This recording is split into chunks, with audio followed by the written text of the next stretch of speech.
Tuhanku di bukit Golgota, yang mau bertobat ditebus, terhapus dosanya, terhapus dosanya, terhapus dosanya. Yang mau bertobat ditebus, terhapus dosanya.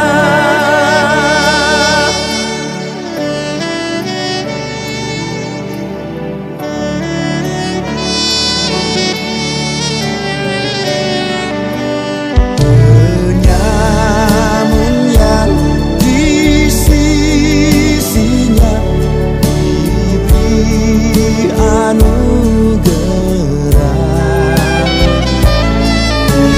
Aku yang penuh celah dibasuh darahnya, dibasuh darahnya, dibasuh darahnya. Aku yang penuh celah dibasuh darahnya.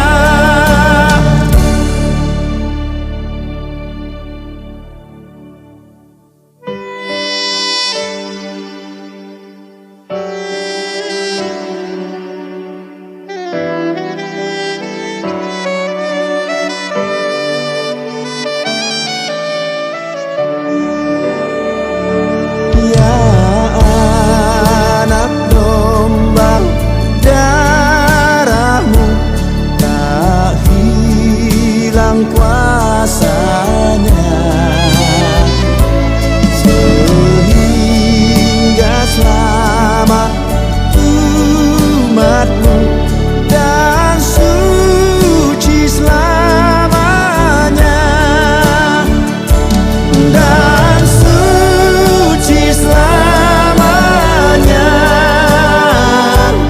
dan suci selamanya, sehingga selamat umatmu dan suci selamanya, sehingga selamat umatmu dan suci selamanya, dan suci selamanya.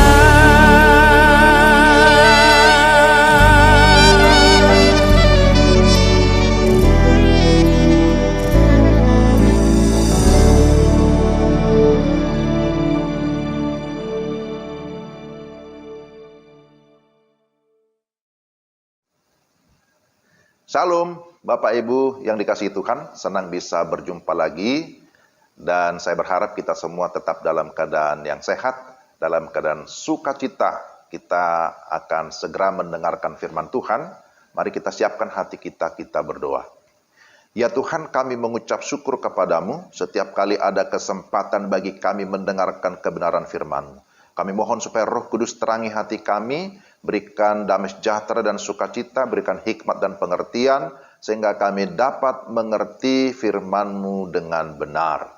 Kami sedia mendengarkan firman-Mu dalam nama Tuhan Yesus. Amin. Bapak Ibu yang dikasihi Tuhan, kita sedang berada dalam masa-masa Prapaskah. Beberapa hari lagi kita akan masuk dalam sebuah peringatan yang akbar, itu Jumat Agung, atau memperingati kematian Yesus di salib, dan setelah itu kita akan masuk dalam Minggu Paskah, memperingati kebangkitan Tuhan Yesus. Mari kita mendengarkan satu bagian firman Tuhan yang saya pilihkan dari Yohanes pasal 19 ayat 16 sampai 18. Injil Yohanes 19 ayat 16 sampai 18, demikian firman Tuhan. Akhirnya Pilatus menyerahkan Yesus kepada mereka untuk disalibkan. Mereka menerima Yesus. Sambil memikul salibnya, ia pergi keluar ke tempat yang bernama tempat tengkorak. Dalam bahasa Ibrani, Golgota. Dan di situ ia disalibkan mereka. Dan bersama-sama dengan dia disalibkan juga dua orang lain, sebelah menyebelah. Yesus di tengah-tengah. Demikian firman Tuhan, Yohanes 19 ayat 16 sampai 18. Tema kita, keagungan peristiwa salib Yesus. Saudara-saudara, Bapak Ibu yang dikasihi Tuhan, secara kalender gerejawi saat ini kita berada dalam minggu-minggu sengsara. Bahkan dalam waktu dekat, ya lebih tepatnya 2 hari lagi, kita akan memperingati peristiwa penting yang sering disebut sebagai Jumat Agung, memperingati kematian Yesus Kristus di kayu salib. Tetapi sesungguhnya Bapak Ibu, yang agung tentu bukan hari Jumatnya, bukan harinya yang agung, tetapi peristiwa penyaliban Yesus, itulah yang agung. Sehingga tema kita adalah keagungan peristiwa salib Yesus. Peringatan atau perayaan ini berkaitan dengan penyaliban Yesus yang kita rayakan tiap-tiap tahun. Bahkan sampai ada yang membuat drama, mendramakan tentang penyaliban Yesus. Ada juga yang memang benar-benar mau digantung di kayu salib untuk turut merasakan bagaimana sakitnya ketika disalibkan. Jadi ada berbagai cara orang untuk memaknai penyaliban ataupun kematian Yesus, sehingga muncullah berbagai bentuk perayaan. Akan tetapi kiranya ya janganlah hanya sebuah perayaan atau sebuah tradisi yang sifatnya rutinitas belaka, tetapi haruslah dalam penghayatan iman, sehingga semakin mengokohkan hati kita, mengokohkan iman kita, sehingga nyatalah bahwa memang iman kita adalah iman yang berkualitas, iman yang sejati. Jadi sekali lagi melalui tema ini, kita dapat belajar beberapa hal yang penting. Pertama, peristiwa salib Kristus adalah fakta historis. Ini yang pertama. Saudara, Bapak Ibu yang terkasih dalam Tuhan, kita sudah membaca firman Tuhan yang tadi kita baca dari Yohanes 19 ayat 16 sampai 18. Melalui ayat ini dan tentu juga ayat-ayat selanjutnya, ada ayat-ayat yang lain, kita dapat memberi penegasan pertama-tama bahwa peristiwa salib adalah sebuah fakta historis atau fakta sejarah yang benar-benar terjadi. Jadi ini adalah fakta, bukan fiksi. Ya, Bapak Ibu ya. Jikalau penyaliban itu adalah fiksi, maka implikasinya program penebusan bagi manusia berdosa juga menjadi fiksi juga. Kejatuhan manusia ke dalam dosa juga menjadi fiksi. Tetapi kita tidak percaya yang demikian. Karena kita percaya Alkitab yang mencatat semua peristiwa ini benar adanya. Di dalam ayat 16, di sana disebutkan akhirnya Pilatus menyerahkan Yesus kepada mereka untuk disalibkan. Hal ini juga dicatat di dalam kredo atau pengakuan iman rasuli yang biasa tiap-tiap hari Minggu ketika ibadah kita saksikan atau kita ucapkan bersama-sama. Nah, ini sebuah penegasan yang menyatakan bahwa Yesus menderita di bawah pemerintahan Pontius Pilatus. Apa pentingnya menyebutkan Pilatus atau Pontius Pilatus? Bahwa dari aspek sejarah, peristiwa itu dapat dipertanggungjawabkan. Zamannya jelas, yakni pemerintahan Pontius Pilatus yang pada saat itu menjabat sebagai gubernur di bawah Kekaisaran Romawi yang berkuasa pada masa itu. Jadi secara historis, ini peristiwa ini dapat dipertanggungjawabkan. Bahkan tempat penyalipannya juga disebutkan sangat jelas, yaitu di Bukit Golgota atau disebutkan tempat tengkorak. Ia disalibkan bersama dua penjahat lainnya, serta disaksikan oleh banyak orang, termasuk murid-murid Yesus menyaksikan tentang penyalipan Yesus. Jadi, kalau peristiwa salib itu adalah fakta historis, itu adalah sesuatu yang tidak terbantahkan. Itu adalah kebenaran yang memang dicatat di dalam Alkitab. Nah, ini hal yang pertama, Bapak Ibu. Lalu yang kedua, peristiwa salib adalah bukti ketaatan total.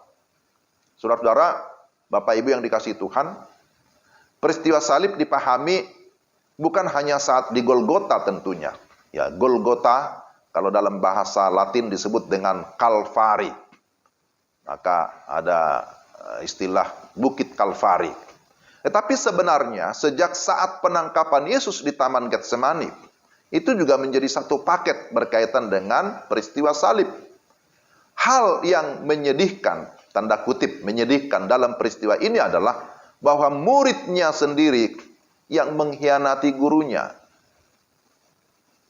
Yudas Iskariot, dialah yang sudah mengkhianati Yesus sang guru agung dengan menjualnya hanya dengan 30 keping perak. Dia bekerja sama dengan para imam dan juga orang-orang Farisi, bahkan sepasukan prajurit untuk datang menangkap Yesus. Tapi yang membahagiakan kita bahwa Taman Getsemani yang berarti tempat pemerasan minyak yang melambangkan ketaatan itu dikontraskan dengan Taman Eden yang berarti kesenangan, yang indah. Justru di Taman Eden yang melambangkan kesenangan, keindahan, di sana terjadi ketidaktaatan manusia pertama. Tetapi di Taman Getsemani, di sana ada ketaatan. Jadi, Adam yang pertama membawa dosa dan maut ke dalam dunia. Tapi Adam yang terakhir yaitu Yesus dengan ketaatannya membawa kebenaran dan kehidupan bagi semua manusia atau semua orang yang percaya. Dalam ketaatannya, dia rela dibawa ke pengadilan manusia yang sesungguhnya sungguh sangat tidak adil. Dia diperlakukan dengan tidak adil. Yesus diperhadapkan dengan Hanas, mantan imam besar. Ini pengadilan yang sebenarnya tidak resmi. Kemudian dibawa kepada Kayafas, pengadilan agama Yahudi. Dan selanjutnya ke pengadilan Romawi. Ada Pilatus, Herodes, dan kembali ke Pilatus. Begitulah prosesnya yang begitu cepat, yang begitu singkat. Tapi kesimpulannya apa? Tidak ada kesalahan yang ditemukan dalam hal apapun pada diri Yesus. Tapi Yesus yang tidak bersalah itu harus disesah, dipukuli, diberi mahkota duri, dan dicambuk. Kita lihat di sana dalam peristiwa itu, Pilatus yang begitu plin-plan akhirnya mengambil keputusan akhir untuk membebaskan Barabas yang adalah penjahat kelas kakap dan menyerahkan Yesus untuk disalibkan. Jadi kita lihat bahwa Pilatus dari tahta ketinggiannya yang disebut dengan Litos Trotos, juga disebut dengan istilah Gabata, menghantar Yesus ke Golgota dengan memikul kayu salib yang berat dan kondisi yang lelah. Gabata adalah pengadilan manusia yang tidak adil, harus berhadapan dengan Golgota, di mana pengadilan Allah dinyatakan di sana. Cawan murka Allah dinyatakan di Golgota. Dan hal yang sangat agung adalah bahwa Yesus menanggung murka Allah dalam ketaatan total. Ini luar biasa. Ini adalah sesuatu yang agung. Dan semua kisah ini dicatat dan bisa kita baca di dalam kitab-kitab Injil, baik Injil Matius, Markus, Lukas, dan Yohanes mencatat semua peristiwa yang sangat penting ini. Jadi ini hal yang kedua, bahwa peristiwa salib adalah bukti ketaatan total dari Yesus kepada Bapaknya. Dan yang ketiga, peristiwa salib adalah puncak kasih Allah yang agung. Puncak kasih Allah yang agung. Sebenarnya peristiwa kelahiran Yesus yang disebut dengan istilah inkarnasi, itu pun sudah merupakan bukti kasih Allah yang agung. Bahwa ia adalah Tuhan yang mau menjadi manusia. Tahtanya di surga mulia, namun rela masuk ke dalam dunia yang penuh dengan dosa. Maka peristiwa salib boleh dikatakan merupakan puncak penyataan kasih Allah kepada manusia. Mengapa Yesus harus disalibkan?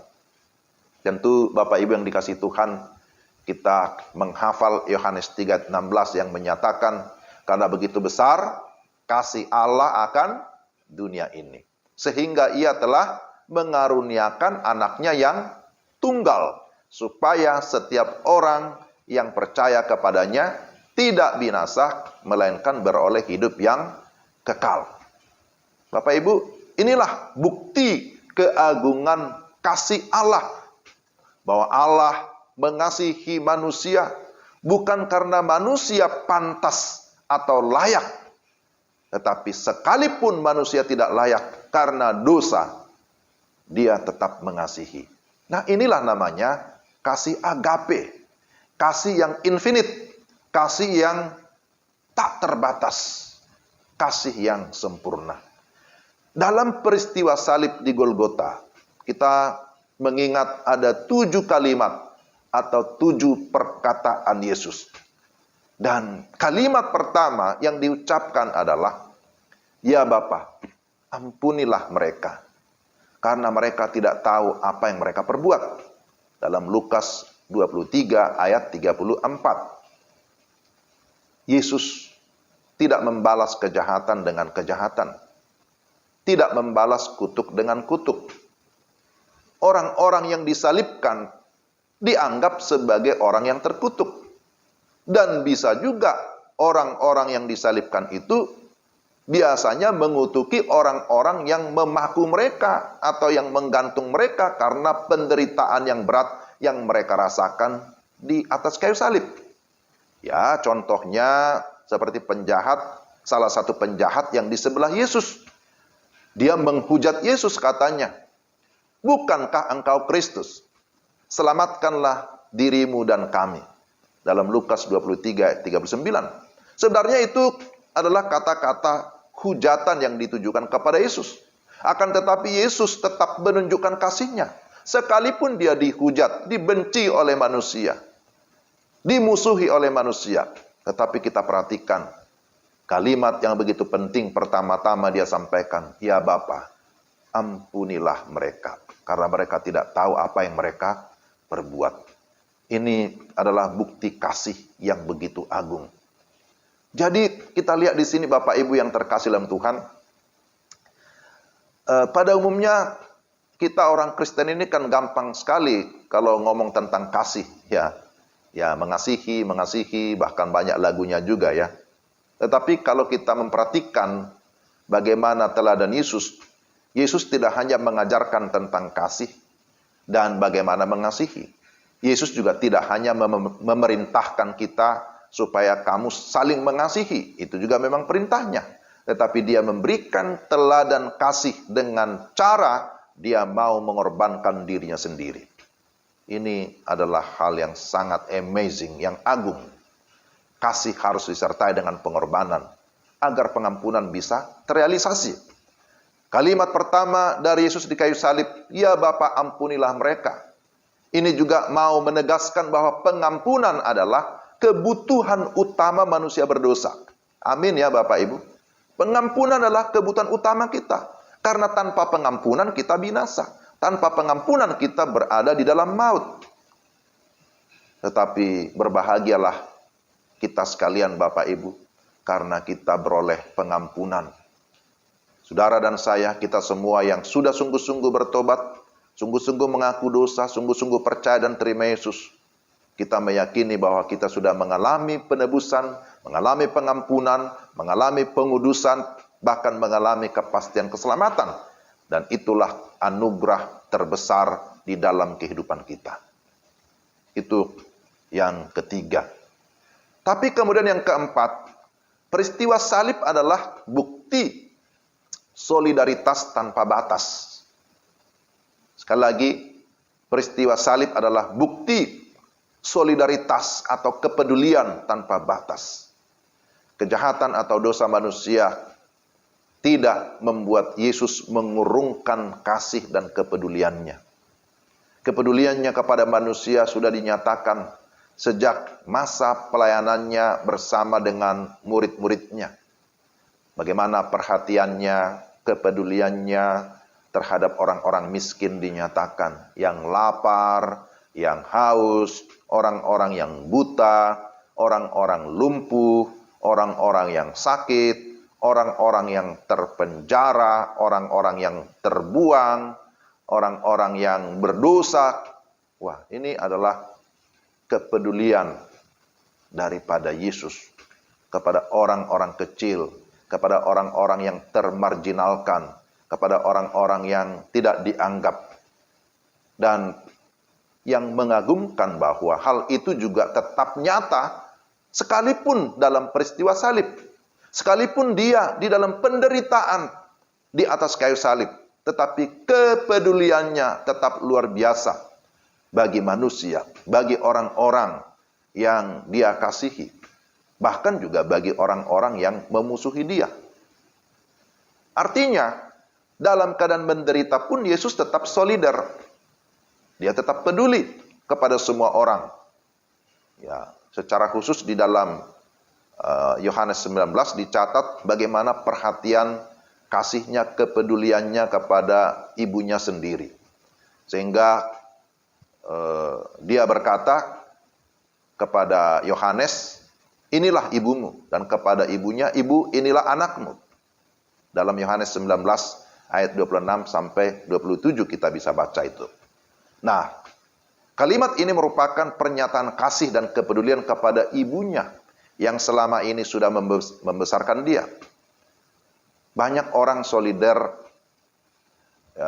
hanya ketika keadaan aman, ketika semuanya terkendali, ketika keadaan baik-baik saja, ketika keadaan sehat-sehat saja, atau ketika situasi menguntungkan, orang bisa menunjukkan solidaritasnya atau kepedulian atau perhatiannya. Tetapi kita lihat di sini Yesus memberikan kita satu teladan yang begitu agung. Yesus berbeda dengan semua orang-orang di dalam dunia ini yang memiliki kepedulian yang sangat-sangat lemah dan terbatas. Dalam keadaan yang sangat sulit sekalipun, kasihnya tetap dinyatakan. Maka terhadap seorang penjahat yang di sebelahnya pun dia berkata, aku berkata kepadamu sesungguhnya hari ini juga engkau ada bersama-sama dengan aku di dalam Firdaus. Dalam Lukas 23 ayat 43. Terhadap seorang penjahat yang kemudian dia menyadari dirinya sebagai orang berdosa, yang mengakui bahwa dia adalah orang yang tidak layak, yang mengakui bahwa Kristus itu adalah Tuhan, maka saat itu juga ada jaminan keselamatan yang dia terima. Yesus sendiri berkata, sesungguhnya hari ini juga engkau bersama-sama dengan aku di dalam Firdaus.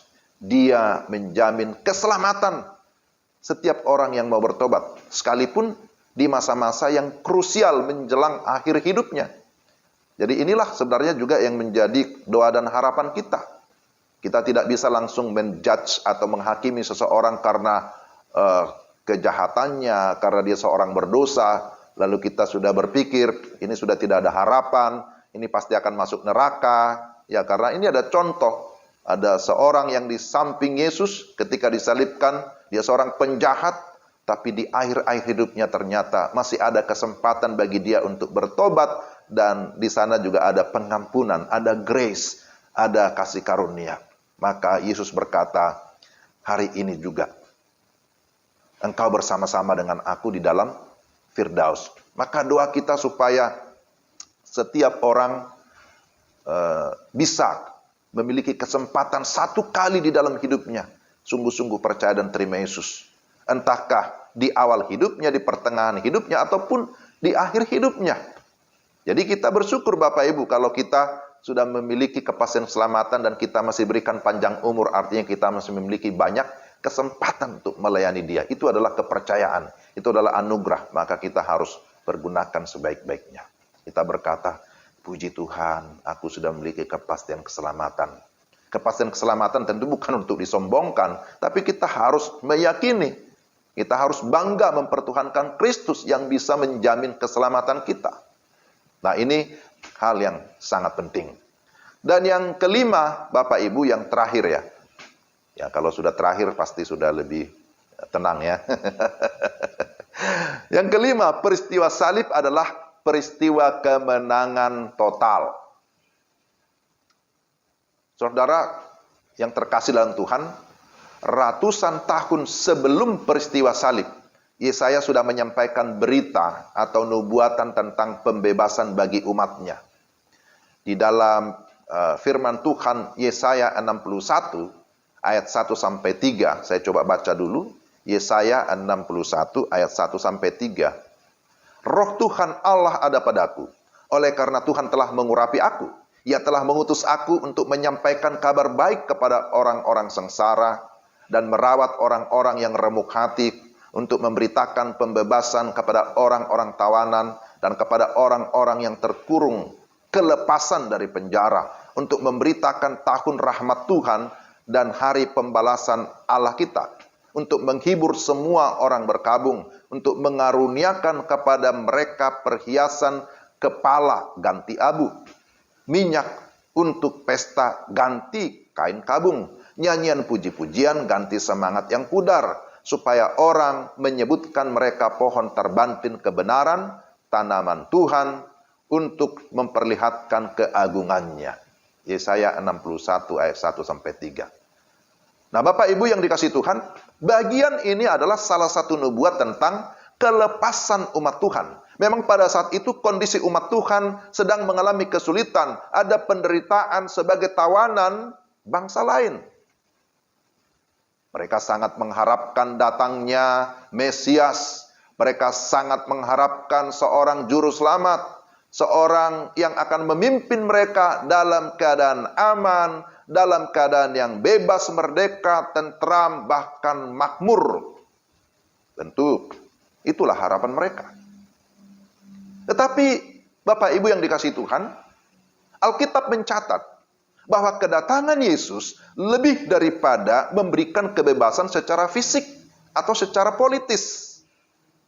Karena kedatangan Yesus memberikan pembebasan atau kemenangan, kelepasan secara rohani. Wah, ini luar biasa. Yesus berkata, kerajaanku bukan dari dunia ini. Jika kerajaanku dari dunia ini, pasti hamba-hambaku telah melawan, supaya aku jangan diserahkan kepada orang Yahudi. Akan tetapi kerajaanku bukan dari sini. Itu dicatat dalam Yohanes pasal 18 ayat 36. Ini pada peristiwa penangkapan Yesus. Jadi banyak orang tidak memahami hal ini. Sehingga banyak orang yang menolak Yesus, termasuk orang-orang Yahudi.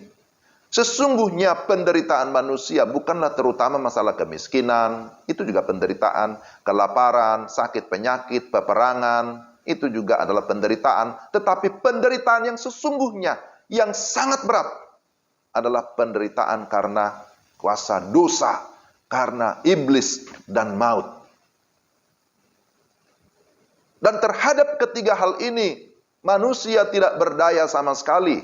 Manusia tidak mampu untuk mengatasi hal ini. Hanya peristiwa saliblah. Sekali lagi, hanya peristiwa salib. Semua musuh-musuh itu sudah dikalahkan. Bahwa Kuasa dosa sudah ditaklukkan di bawah salib Kristus. Iblis sudah dikalahkan, bahkan maut sudah tidak berdaya. Di atas kayu salib Yesus berkata, sudah selesai. Dalam bahasa Yunani disebut tetelestai, sudah genap. Artinya apa? Ketika Yesus berkata sudah selesai, bahwa semua maksud Allah sudah terlaksana. Semua sudah lunas terbayar. Tidak ada yang tersisa. Perfect. Sempurna. Ketika Yesus berkata sudah selesai, artinya sudah sempurna. Semua tugas yang diberikan oleh Bapa sudah dikerjakan secara tuntas. Jadi kerjanya tuntas. Tidak setengah-setengah. Tidak separuh-separuh.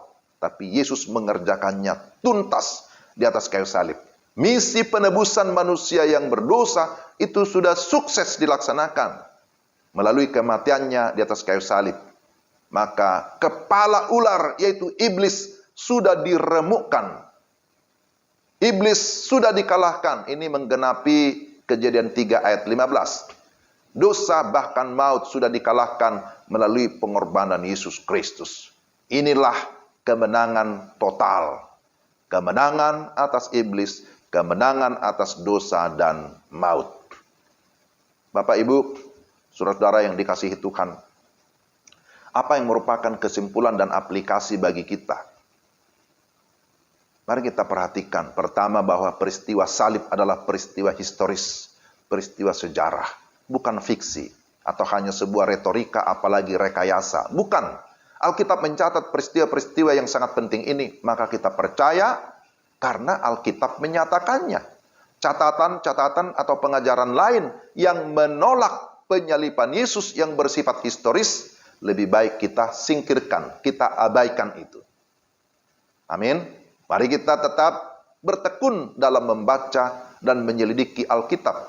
Karena dengan ketekunan dalam firman, itulah yang akan terus mengokohkan iman kita. Itu yang pertama. Yang kedua, peristiwa salib adalah bukti ketaatan total. Yesus menjadi teladan utama dalam ketaatan melakukan kehendak Bapanya. Pada umumnya, tidak seorang pun yang mau minum cawan murka. Tidak seorang pun yang mau menderita, disalibkan, dan mati menggantikan orang lain. Apalagi orang lain itu adalah orang berdosa. Tetapi Yesus memilih untuk taat, Bapak Ibu. Taat dengan kerelaan menyangkal dirinya, memikul salib.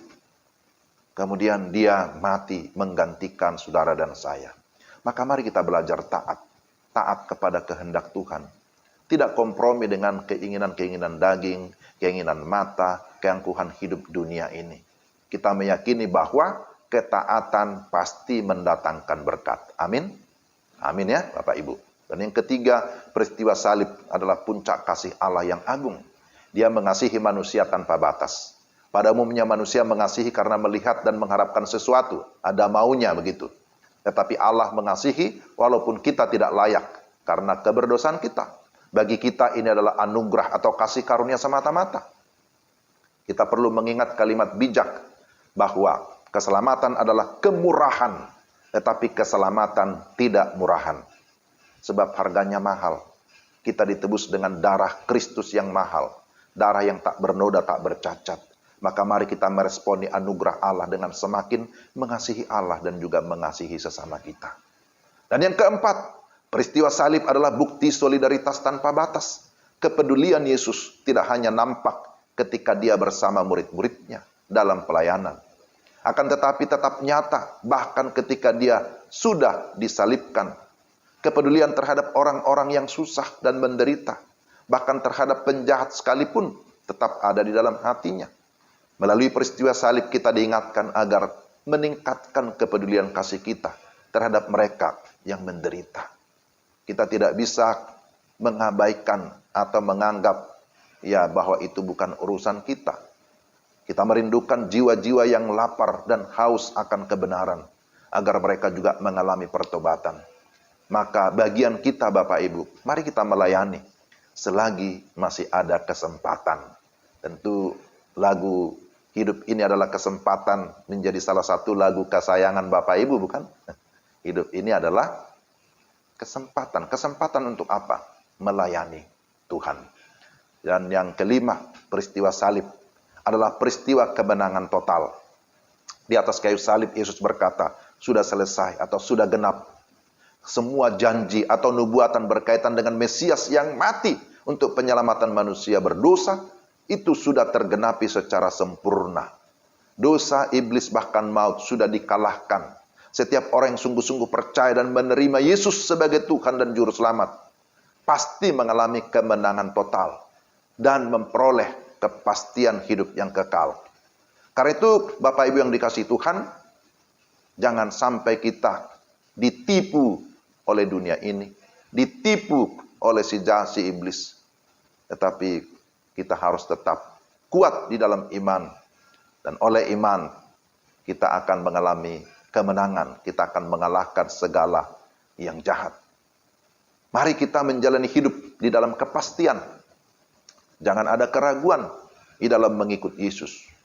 Dan yang terakhir, bahwa berita tentang penyaliban Yesus, peristiwa salib Yesus, bukan untuk diarsipkan, tetapi untuk disiarkan atau untuk diberitakan, diwartakan sampai ke ujung-ujung bumi, supaya semua suku-suku bangsa bisa mendengar dan akhirnya mengenal dan menerima Yesus sebagai Tuhan dan Juru Selamat satu-satunya.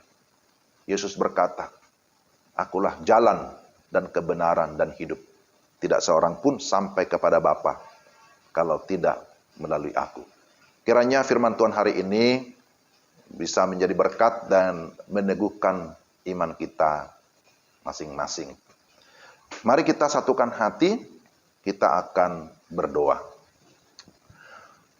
Bapa di surga, dalam nama Tuhan Yesus, kami mengucap syukur kepadamu ya Tuhan untuk kebenaran firman-Mu. Firman-Mu itu adalah kebenaran yang mutlak, yang berotoritas. Firman-Mu lah yang meneguhkan iman, Firman-Mu lah juga yang menuntun setiap langkah kami, Firman-Mu juga yang memberikan kami jaminan atau kepastian di dalam menjalani hidup. Dan oleh firman-Mu kami diyakinkan bahwa kami semua adalah anak-anak Allah yang memiliki kepastian surga. Kiranya Roh Kudus menolong kami supaya kami tetap hidup dalam firman, tetap bertekun dalam firman, dan kami juga menjadi pewarta firman, menjadi pembawa kabar baik. Kami terus menceritakan atau menyaksikan bahwa Yesus Kristus adalah Tuhan dan Juru Selamat satu-satunya. Biarlah kami semua memasuki masa-masa perayaan yang sangat penting, Jumat Agung sampai kepada Paskah, peringati akan kebangkitan Tuhan Yesus. Itu semakin memperkokoh hati juga iman kami, untuk kami tetap berpaling kepada Tuhan. Kami tetap bersandar kepada Tuhan, mengandalkan Tuhan, karena kami tahu hanya dengan mengandalkan Tuhanlah kami akan tetap kuat dan tetap akan diberkati. Saat ini Tuhan, kami berdoa menyerahkan semua kehidupan kami ke dalam tangan-Mu. Semua pengurus daripada PADEL, Tuhan memberkati, baik pembina, semua pengurus, ketua, sekretaris, bendahara, semua anggota. Tuhan menolong supaya tetap semangat dalam kerjasama tim untuk terus melanjutkan pelayanan yang Tuhan percayakan, supaya kehidupan kami dapat menjadi berkat bagi bangsa dan negara ini. Berkati semua anggota PA ini yang lemah, Tuhan berikan kekuatan, terutama kekuatan iman. Yang sakit Tuhan jamah, Tuhan sembuhkan, Tuhan pulihkan. Yang ragu-ragu Tuhan berikan kepastian bahwa firman Tuhan itu memberikan sebuah pengharapan bahwa Yesus itu adalah Tuhan dan Juru Selamat. Kami berdoa sekali lagi, Tuhan menyerahkan ke dalam tangan-Mu untuk semua kami anggota PADEL ini. Tuhan memberkati satu persatu di dalam pekerjaan, di dalam rumah tangga, di dalam segala perencanaan, dalam semua program kerja, apapun yang kami pikirkan, rencanakan, biarlah itu bisa terrealisasi, terlaksana oleh karena kemurahan Tuhan.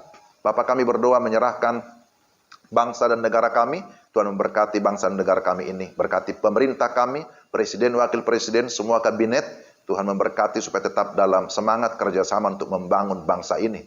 Secara khusus kami berdoa untuk Bapak Luhut Binsar Panjaitan sebagai Menko. Kiranya Tuhan memberikan hikmat, memberikan bijaksana, memberikan juga kesehatan.